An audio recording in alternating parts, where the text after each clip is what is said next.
Hello दोस्तों, आप सभी का स्वागत है इसके टेक्निकल क्लासेस में। मैं आशा करता हूँ आप लोग अच्छे होंगे और यूपीपीसीएल टी2 को लेकर काफ़ी सीरियस होंगे।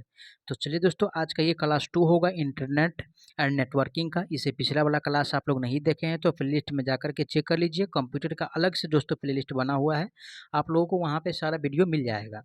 और यूपीपीसीएल टी2 के लिए कंप्यूटर काफ़ी इंपॉर्टेंट है। अगर कंप्यूटर में पास नहीं रहिएगा तो टेक्निकल में अगर कितना भी ले आइएगा नंबर तो उसे कोई मतलब नहीं रहेगा। तो इसलिए यानी कि कंप्यूटर को निगलेक्ट करके नहीं चलना है, क्योंकि एग्ज़ाम डेट भी क्लियर हो चुका है।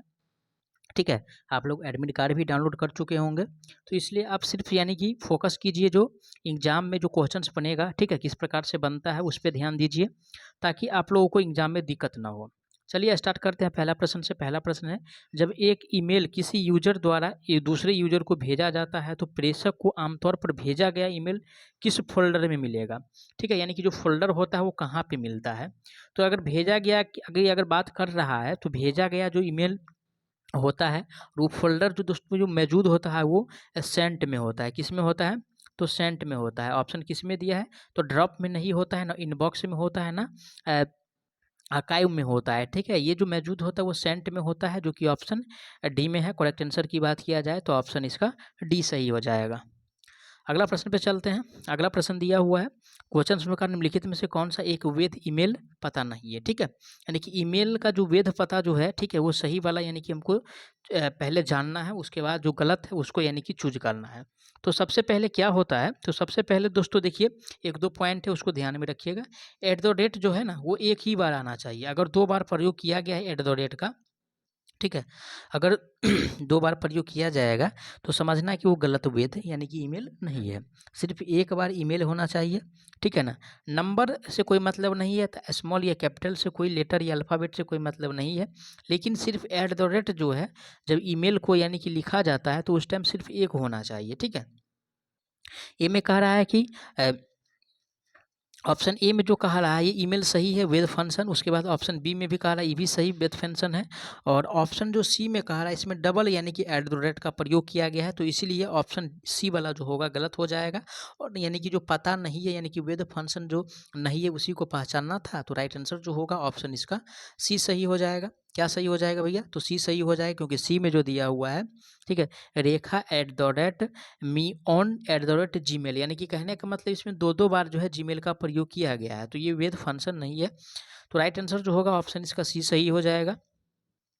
आगे बढ़ते हैं अगला प्रश्न पे। आज का अगला प्रश्न दिया हुआ है, क्वेश्चंस में कह रहा है कि गूगल और डक डक गो में समान समानता है। ए में कह रहा है दोनों सर्च इंजन है, बी में कह रहा है ये सर्च इंजन ऑप्टिमाइजेशन के तरीके हैं, सी में कह रहा है वे ISPS है, और डी में कह रहा है दोनों वेब ब्राउज़र है।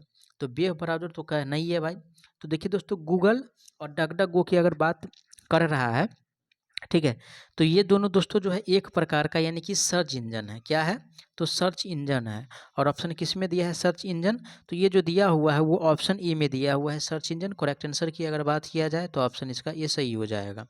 ठीक है, चलिए आगे बढ़ते हैं। अगला प्रश्न आज का दिया हुआ है कि इंटरनेट आर्किटेक्चर इस सामान्य विचार पर आधारित है, सभी नेटवर्क एकल पैकेट प्रकार को ले जाने का हिस्सा बनाना चाहते हैं, एक विशिष्ट फॉर्मेट जिसे डैश कहा जाता है। तो विशेष जो फॉर्मेट होता है उसे हम क्या कहते हैं? तो देखिए दोस्तों, यानी कि विशेष फॉर्मेट को जो है इंटरनेट प्रोटोकॉल कहा जाता है। क्या कहा जाता है? इंटरनेट, ठीक है, इंटरनेट प्रोटोकॉल कहा जाता है। ठीक है, इंटरनेट प्रोटोकॉल कहा जाता है। ऑप्शन ए में कह रहा है कि SMTP, तो SMTP का मतलब क्या होता है? तो सिंपल मेल ट्रांसफ़र प्रोटोकॉल होता है। क्या होता है?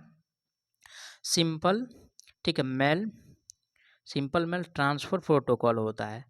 ठीक है, उसके बाद इंटरनेट प्रोटोकॉल, तो इंटरनेट प्रोटोकॉल, तो राइट आंसर जो होगा दोस्तों इसका इंटरनेट प्रोटोकॉल हो जाएगा। और इंटरनेट प्रोटोकॉल जो दिया हुआ है वो बी में है। करेक्ट आंसर की बात किया जाए तो ऑप्शन इसका बी सही हो जाएगा। ठीक है, और HTTP की अगर बात किया जाए दोस्तों, HTTP की अगर बात किया जाए तो हाइपर टेक्स्ट ट्रांसफ़र प्रोटोकॉल होता है। ठीक है, तो ये सब ध्यान में रखिएगा।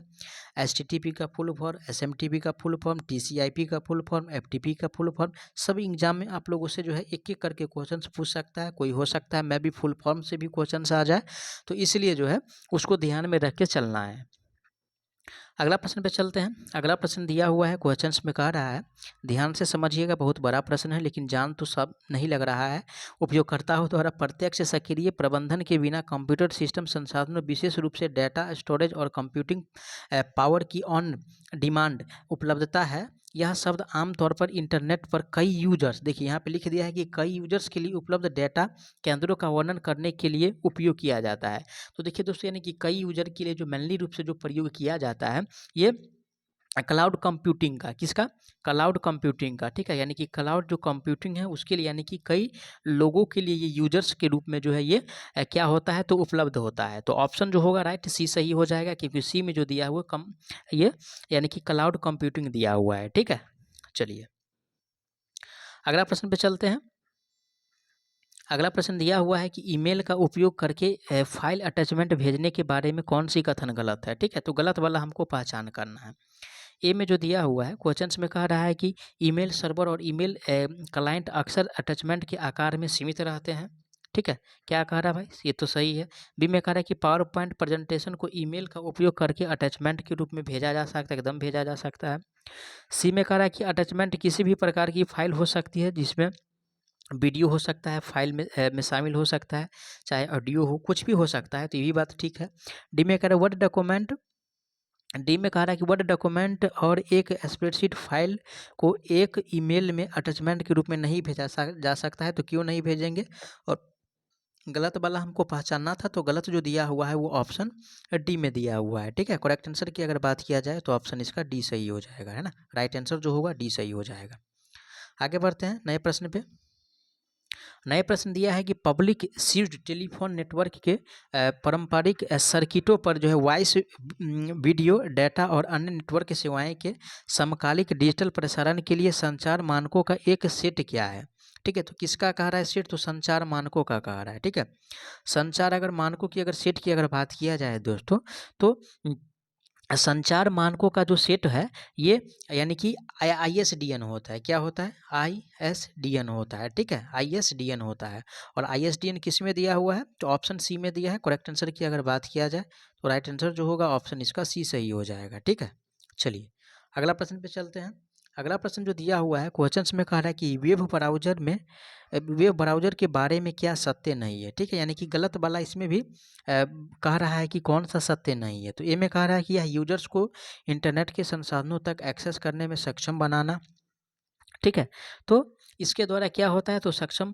बी में कह रहा है कि एक वेब पेज प्रदर्शित करने के लिए इस्तेमाल किए जाने वाला प्रोग्राम है। सी में कह रहा है यह एक MS ऑफिस एप्लीकेशन है। और डी में कह रहा है कि HTML डॉक्यूमेंट को प्रदर्शित करने के लिए इस्तेमाल किए जाने वाला ये प्रोग्राम है।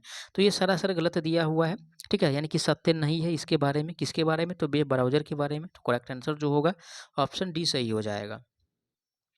अगला प्रश्न पे चलेंगे। अगला प्रश्न दिया है निम्नलिखित में से कौन सा कथन वेब पेजों को बाद में देखने हेतु सेव करने के संदर्भ में सत्य नहीं है, ठीक है। इसमें भी यानी कि गलत वाला ही पहचानना है। ए में कह रहा है एक वेब पेज आमतौर पर विकल्प फाइल सेव एज के द्वारा सेव किया जा सकता है। क्या कह रहा है भाई? तो फाइल के द्वारा सेव किया जा सकता है। एक मिनट दोस्तों, इससे पिछला वाला प्रश्न को फिर से एक बार देखा जाए। क्वेश्चंस में कह रहा है कि वेब ब्राउज़र के बारे में क्या सत्य नहीं है, ठीक है। तो देखिए ए में कह रहा है कि यह यूजर्स को इंटरनेट के संसाधनों तक एक्सेस करने में सक्षम बनाता है। ये बात तो सही है भाई। बी में कह रहा है वेब पेज प्रदर्शित करने के लिए इस्तेमाल किए जाने वाला प्रोग्राम, ठीक है, ये भी बात ठीक है। सी में कह रहा है कि यह MS ऑफिस एप्लीकेशन है, तो ये गलत है, सॉरी दोस्तों, इसका डी आंसर नहीं होगा, है ना। इसका जो है यानी कि सी ऑप्शन होगा, क्योंकि वेब ब्राउज़र क्या है तो एक प्रकार का यानी कि वेब ब्राउज़र क्या है या गूगल क्या है, तो गूगल दोस्तों यानी कि क्या होता है तो सर्च इंजन है। अब रही बात कि MS ऑफिस एप्लीकेशन की बात कर रहा है, तो वेब ब्राउज़र MS एप्लीकेशन जो है यानी कि नहीं है, ठीक है। MS ऑफिस एप्लीकेशन नहीं है। और गलत वाला पहचाना था, तो राइट आंसर इसका सी सही हो जाएगा, ठीक है। अगला प्रश्न पे चलते हैं। अगला प्रश्न दिया हुआ है क्वेश्चंस में कह रहा है निम्नलिखित में से कौन सा कथन वेब पेजों के बाद में जो है देखने हेतु सेव करने के संदर्भ में सत्य नहीं है। ए में कहा रहा है कि एक वेब पेज आमतौर पर क्लिक फाइल सेव एज के द्वारा सेव किया जाता है, एकदम किया जाता है। बी में कह रहा है कि कुछ टूल किसी वेबसाइट के पूरे डेटा को डाउनलोड करने और उसे ऑफलाइन एक्सेस करने की सुविधा देता है, ऐसा भी देता है। सी में कह रहा है कि अधिकांश वेब ब्राउज़र वेब पेज को पीडीएफ फाइलों के रूप में सेव करने की सुविधा देता है, तो ऐसा भी देता है। डी में कह रहा है कि वेब पेज को केवल जो है बुकमार्क किया जा सकता है और सेव नहीं किया जा सकता है, तो बुकमार्क भी करेंगे, ठीक है, बुकमार्क भी किया जाएगा और साथ ही साथ यानी कि सेव भी किया जाएगा, ठीक है, इसके द्वारा यानी कि सेव भी किया जाता है। तो ये गलत कह रहा है कि सेव नहीं किया जाएगा, तो ये राइट आंसर जो होगा गलत वाला पहचानना था, तो ऑप्शन इसका डी सही हो जाएगा, ठीक है ना। क्यों नहीं, बुकमार्क भी कर सकते हैं और सेव भी कर सकते हैं कोई भी फाइल को, ठीक है। चलिए अगला प्रश्न पे चलते हैं। अगला प्रश्न दिया हुआ है कि HTTP का पूर्ण रूप क्या है। देखिए दोस्तों, इससे पहले बताए ही थे और प्रश्न आ भी गया। तो HTTP का फुल फॉर्म क्या होता है, हाइपर टेक्स्ट ट्रांसफ़र प्रोटोकॉल होता है, ठीक है ना। और ऑप्शन किस में दिया हुआ है, तो ए में जो कह रहा है दोस्तों हाई है दिया है, तो हाई तो पहले वाला कट जाएगा, ऑप्शन डी और ए और डी पहले छट गया, बचता है बी, तो बी में कह रहा है हाइपर टेक्स्ट ट्रांसफ़र प्रोटोकॉल, तो करेक्ट आंसर जो दिया हुआ है वो बी में दिया है, ठीक है ना। जो राइट हमको जो चूज करना है, जो इसका फुल फॉर्म होता है वो हाइपर टेक्स्ट ट्रांसफ़र प्रोटोकॉल होता है, ठीक है ना। तो करेक्ट आंसर जो होगा इसका बी सही हो जाएगा, ठीक है ना। तो मैं आशा करता हूँ आप लोग सारा प्रश्नों को अच्छा से समझे होंगे। कोई भी प्रश्न में किसी प्रकार का डाउट है तो आप लोग उसके लिए कमेंट कीजिएगा, आपको जवाब बहुत जल्द मिलेगा।